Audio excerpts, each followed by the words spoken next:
Hello. It's a pleasure to meet you. My name is Dr. Chill. I know, convenient. I always said maybe I was born up north and I caught a chill. I don't know. That's stupid. It's my icebreaker joke. Welcome. It's so nice to meet you. Got a little bit of your file right here, if you don't mind me just kind of taking a look. All right, good. So,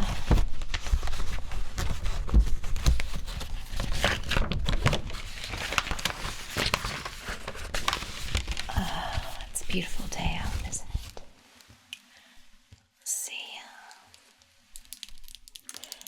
So, there's a few things that I want to go through with you. It seems like you've tried to maybe talk to people before, and I believe in therapy, obviously, because that's what I do for a living. But I will say that there are some warning signs to look out for in therapists. Of course, I do my best in what I do, and I pride myself in being very professional.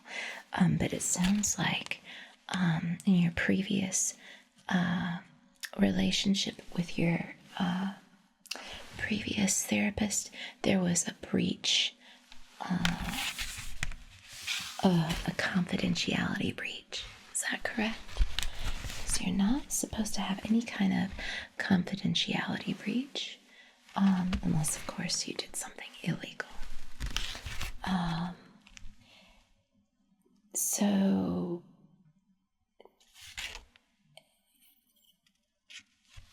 sometimes one can feel like they're oversharing with what's going on in their life. I don't want you to come here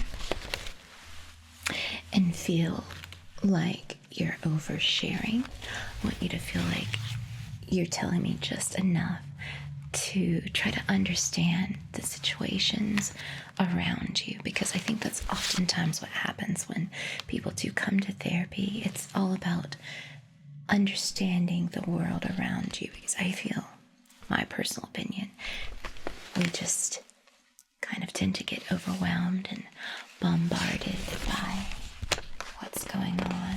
But eventually, like, the goals in therapy are varied, as the dilemmas of their clients and their struggles are varied. Of course, there's always like a systematic approach to every issue, and we take the proper steps in order to help you, or best help you help yourself. Because what we look forward to is, of course, autonomy, no real codependency, and things of that nature. It's very important that you can have your life and exist without crutches or things like that. Did your previous therapist? Well, obviously you don't have to tell me, but it seems like some of the people that you've come in contact is possibly the reason for the trust issues you have here. Was it a therapist? Because that's what I'm reading here. A breach of confidentiality. That's not called for.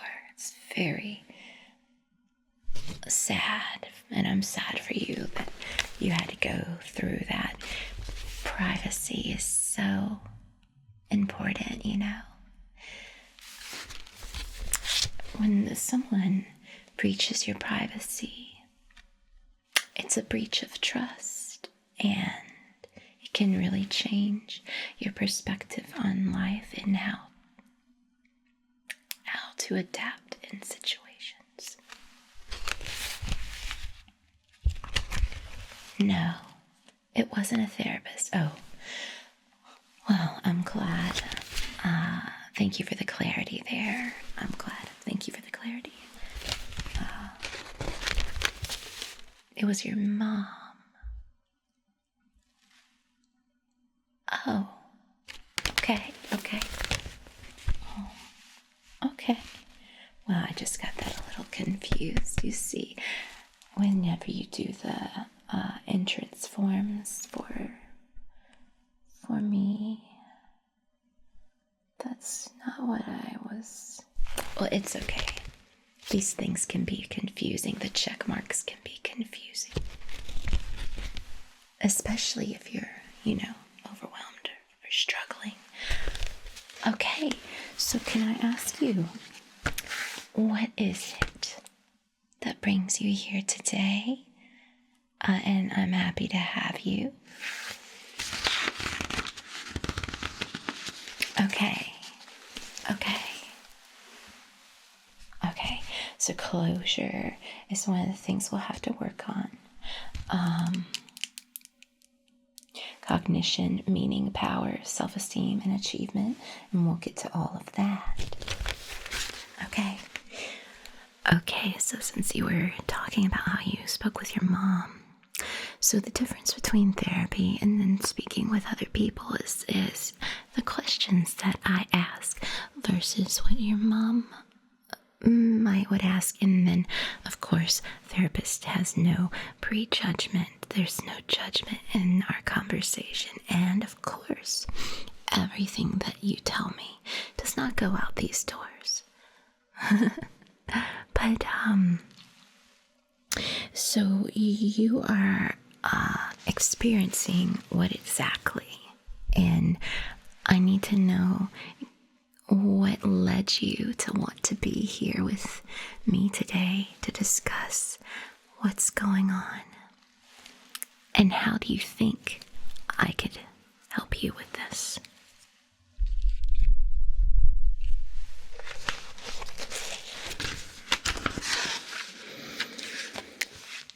Okay.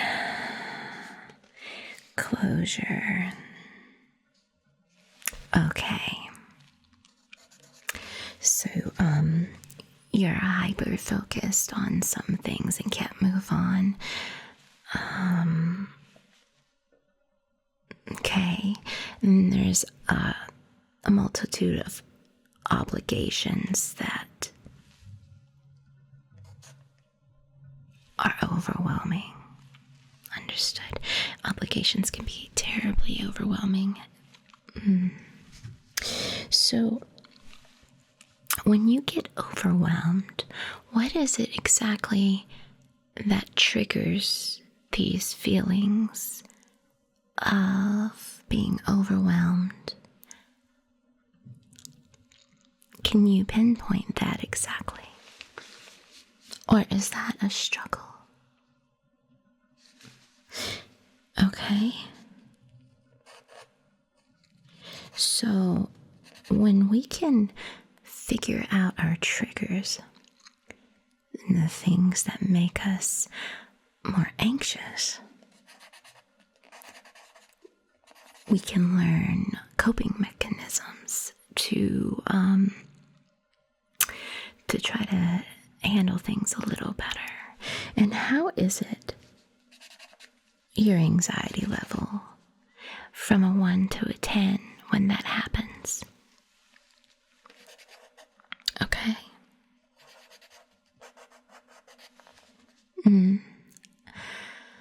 Understood. Right. Well, although it might not always be high, that is a lot to deal with in everyday life. And may I ask, are there any coping mechanisms that you have used in the past that have helped you in your stressful situations?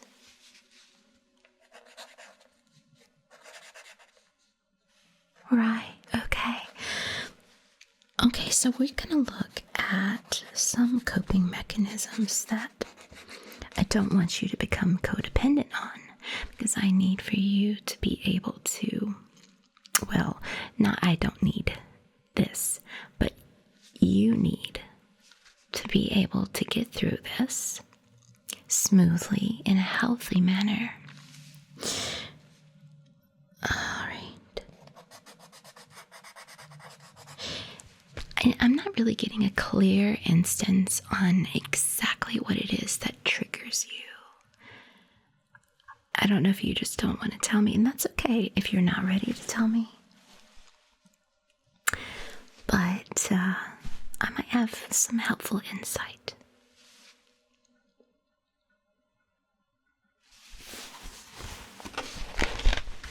Okay, hold on a second. Could you repeat that? I'm sorry. Could you repeat that one more time? I'm not quite sure I understand. I need to make sure I have this very clearly. Okay.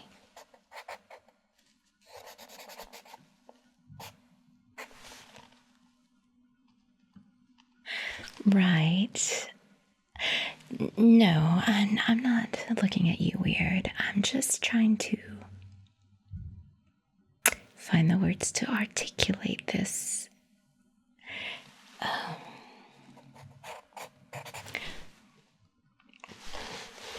So,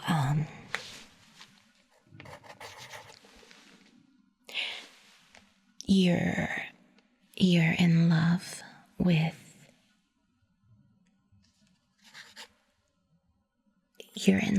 with a chair. Okay. Whose chair is it? It's your mother's. It's your mother's chair. Okay. When you say love, what do you mean by love? Do you mean like this chair means a lot to me, it has sentimental value, and I want it to be mine, and my mom says no because it's hers? Or do you feel a strong attraction to the chair? And I am not here to judge you, okay? So whatever you say doesn't go past this door, doesn't go anywhere. You're afraid to say. It's okay.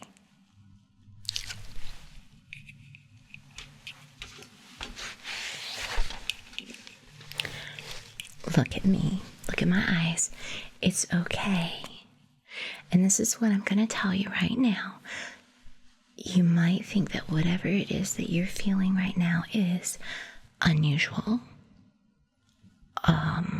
or not right, or you have some embarrassment. But there's a lot of people out there in the world that are probably just like you. Yeah. Okay. All right. So you are attracted to the chair. See? Now, was that so hard to say? No, that was not so hard to say. Not at all. And why did your mom yell at you? What prompted your mother's emotions to make her yell at you?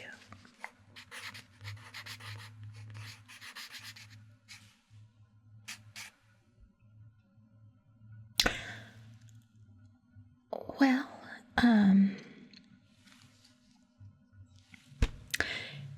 it is technically her property, so, and, do you live with her by chance? Okay, no, you don't live with her. Okay, so you have kidnapped the chair. Oh, no. I'm sorry, yes. So Oh, so it is a legal situation. Okay. It's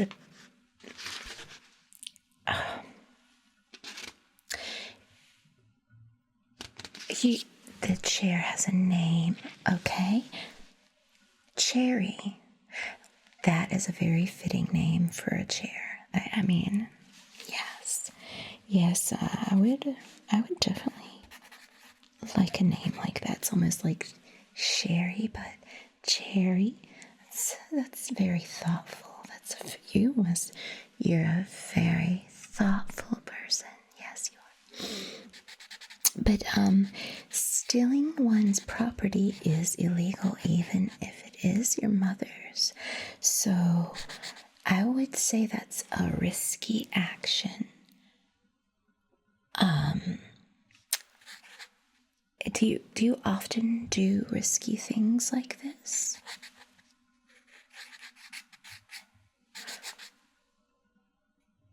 No, but okay. So the one time you took a lamp from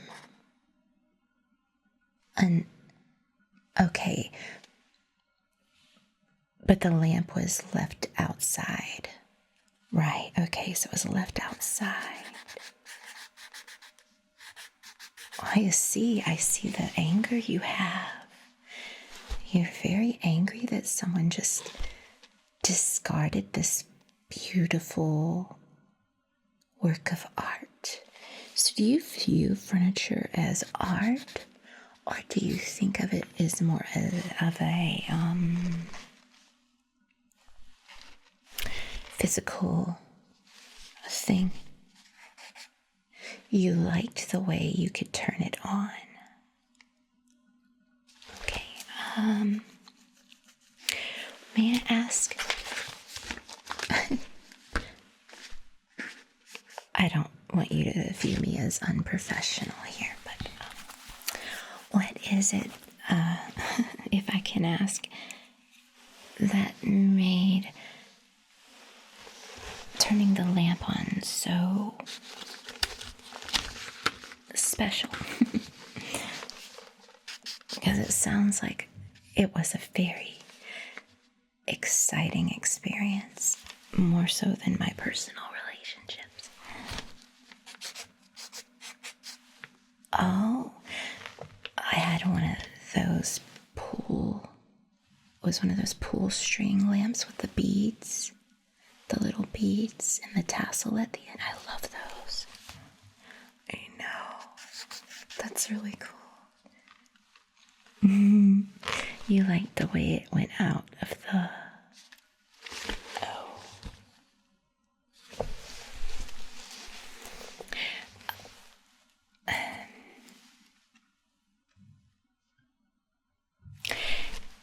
So how often does furniture get you excited?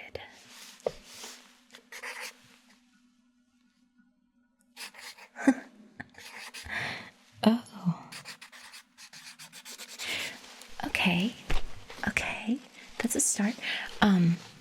This is not a completely uncommon problem. I mean, I myself, when I go into a furniture store, it could be just because I'm a woman, I go and I see things, and sometimes I can go days hyper focused on the one item that I want and just don't feel like I can be happy until I get it. That is a form of what you're experiencing, but what you're experiencing is probably on a little bit of an upper echelon type level. Oh, I'm sure it's very exciting for you. Yeah. Can I help you? Oh. So what?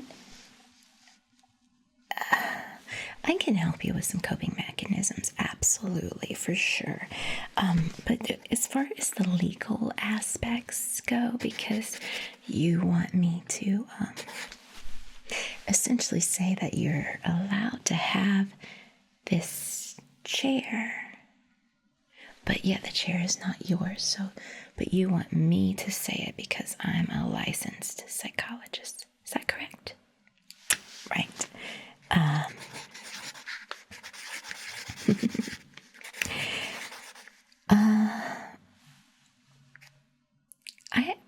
I am not legally allowed to do that. Yes, I understand you have established a relationship with Cherry.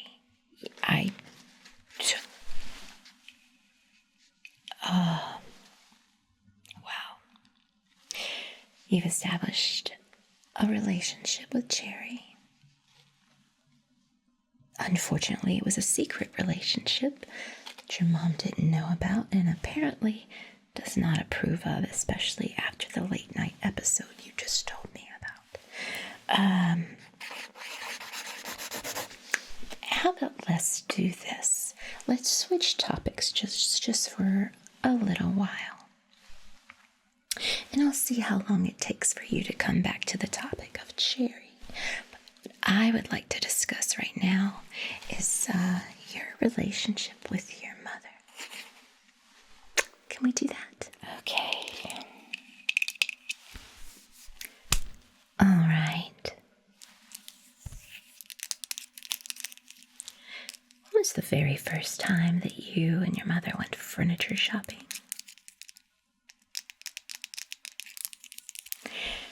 That was a hobby for both of you, something you could both connect on, right? Okay.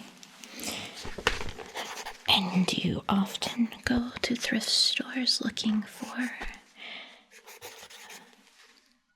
furniture? What? Furniture. Do you want me to say it again? Furniture. Is that helping with your anxiety somehow? Okay. Furniture. Okay. What? Why don't I go down the list?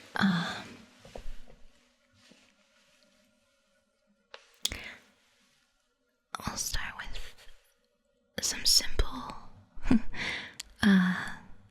furniture words. And you hold your fingers up on how much calmer you feel with each word I say. That sound like a plan? Between 1 and 5. Right, okay. 1 and 5.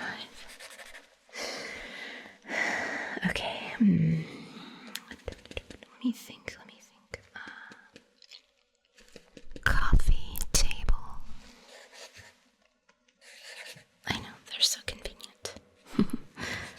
It's like you almost have to have one, you know? Oh, I don't know if this counts. No, I'll do that one later. Hope chest. Hope chest. Okay. I'm sorry. I try to be emotionless, but you're very interesting. I like interesting. Sewing table. Sewing table. How many fingers is that? Oh, yes. You have. I love refurbished Singer sewing machine tables into like little bars. I have one too. Okay, let's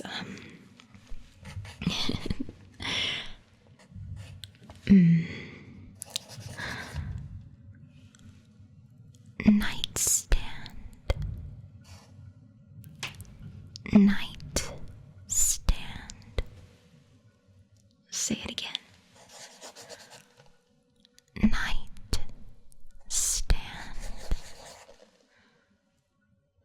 You have two, I have one. I don't like matchy-matchy. You like that? Let's see. Bench. Bench. How many fingers is that? Bench. Well, I mean, maybe it's not the healthiest coping mechanism, but this might be a good coping mechanism. Bench. See.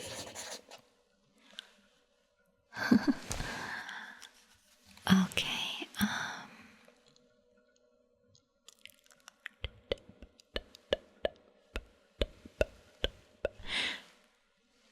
sofa. Sofa. How many fingers is that? Sofa. Sofa.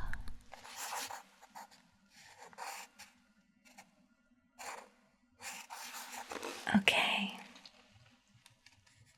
Well, I feel like this is one of the more interesting meetings today. Let's see if we can try a few more.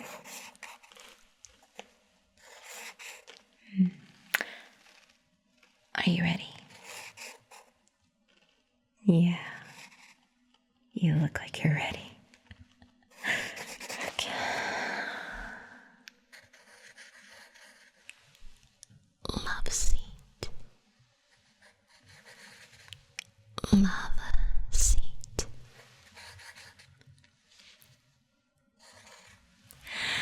Love seat. How many fingers is that now? Okay. Well, you're definitely getting deeper and deeper into a comfort level. And certainly there's an infatuation there. All right. Let's do two more. And then we'll see how many fingers you have left. Okay.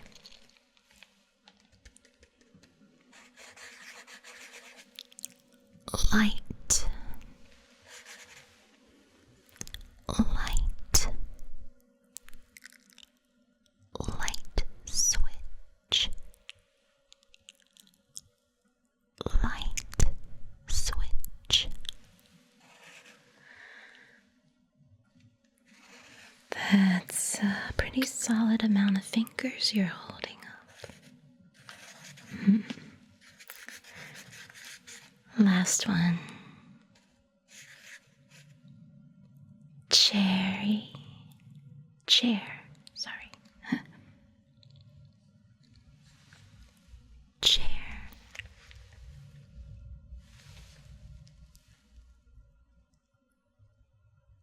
Feeling that good, are we? Oh. I don't think you can do that here.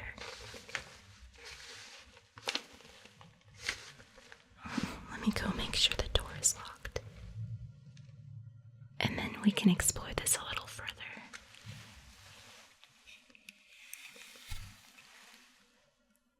You're very interesting. No, you just relax. Be yourself.